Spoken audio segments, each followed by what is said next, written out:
میں پورے 5 سال بعد سعودی عرب سے واپس پاکستان آئی تھی۔ ایسے میں 2-4 دن سسرال میں گزار کر فوراً ہی امی کی یاد آنے لگی۔ بچوں کو لے کر امی کے گھر آ گئی۔ امی بے تحاشا خوش تھی مجھے دیکھ کر۔ ظاہر ہے کہ بیٹی 4-5 سال بعد ماں باپ سے ملے تو ان کی حالت کیا ہوتی ہے، ایسی ہی خوشی میرے ماں باپ کو ہو رہی تھی۔ 2-3 دن تو ملنے ملانے میں گزر گئے۔ چوتھے دن میں امی سے کہنے لگی کہ امی، فریدہ چچی کیسی ہیں؟ میں ان سے ملنا چاہتی ہوں۔ امی منہ بناتے ہوئے کہنے لگی، ارے اس کے تو بھاگ جاگ گئے، اس کی تو قسمت نے ایسا پلٹا کھایا کہ لوگ دانتوں تلے انگلیاں دبا لیتے ہیں۔ میں حیران رہ گئی۔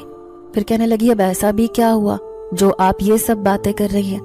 تو امی کہنے لگی، فریدہ ریسٹورنٹ کی مالک بن گئی ہے۔ اس نے اپنے میاں کے ساتھ مل کر ایک بہت بڑا ہوٹل کھول لیا ہے بریانی کا۔ میری آنکھیں حیرت سے پھٹی کی پھٹی رہ گئیں۔ 5 سال پہلے کی فریدہ چچی میری آنکھوں کے سامنے آنے لگی۔ ان کے پاس تو پہننے کے لیے کپڑے بھی نہیں ہوتے تھے اور گھر میں کھانے کے لیے راشن بھی نہیں، اور آج وہ اتنے بڑے ریسٹورنٹ کی مالک بن گئی۔ اب تو مجھے ان سے ملنے کی بہت بےتابی ہو رہی تھی۔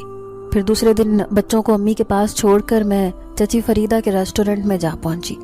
میں بھی ایک کسٹمر